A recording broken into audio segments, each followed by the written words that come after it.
Welcome to my YouTube channel. In the name of Allah, the Beneficent, the Merciful. Let's start the topic of humanity's need for prophethood. Fifth part, the Prophet's character. The Bible reports that Jesus Christ offered the following logical criteria for distinguishing true prophets from false ones. Beware of false prophets who come to you in sheep's clothing, but inwardly they are ravenous wolves. You will know them by their fruits. Do men gather grapes from thorn bushes or figs from thistles? Even so, every good tree bears good fruit, but a bad tree bears bad fruit. A good tree cannot bear bad fruit, nor can a bad tree bear good fruit. Every tree that does not bear good fruit is cut down and thrown into the fire. Therefore, by their fruits you will know them. The prophet Jesus may have intended by these fruits that actions speak louder than words about a person's character, and therefore the personal conduct of a true prophet must be good. He may have also intended that the positive impact of his teachings on others will be good, or that the message itself must be a clear call to purity and goodness. The beauty of analyzing the ministry of Muhammad ﷺ is that all three interpretations would stand true for him. The following 3 chapters will illustrate how his character, his accomplishments, and his message all make a powerful case for his prophethood. Beginning with his character in this chapter, God combined in Muhammad ﷺ the most illustrious qualities, as evidence that he was in fact authorized by the divine.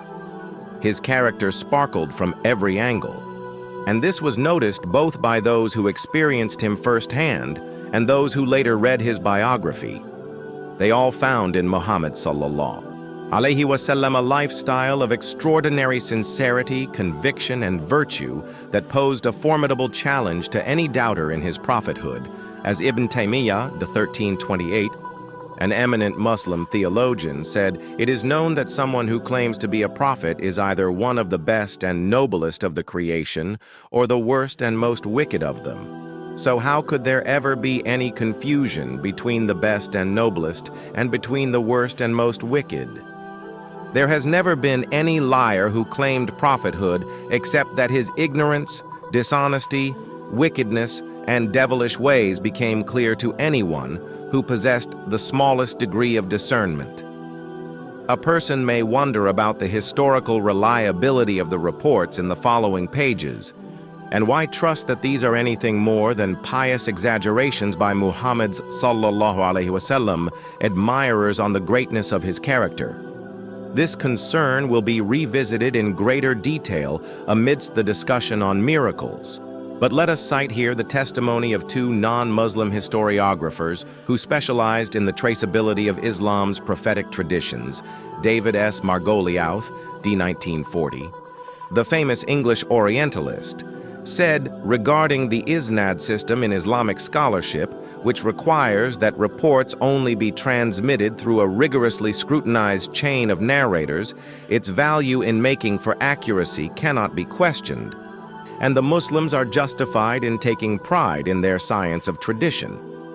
In other ancient records, we have to take what is told on the author's assertion.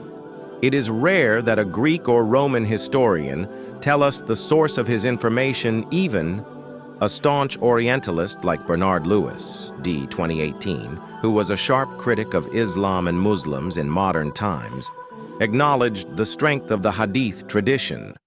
The British-American historiographer wrote, "But their careful scrutiny of the chains of transmission and their meticulous collection and preservation of variants in the transmitted narratives give to medieval Arabic historiography a professionalism and sophistication without precedent in antiquity and without parallel in the contemporary medieval West. By comparison, the historiography of Latin Christendom seems poor and meager, and even the more advanced and complex historiography of Greek Christendom still falls short of the historical literature of Islam in volume, variety, and analytical depth. The following pages will demonstrate how even a brief overview of Muhammad's ﷺ character not only refutes the oft-recycled charges leveled against him, being an impostor prophet or a ruthless warlord, but also establishes the truth of his claim that he was God's final prophet to the world. Thanks for watching this video. Be ready for the next video. Like, share, and subscribe my YouTube channel.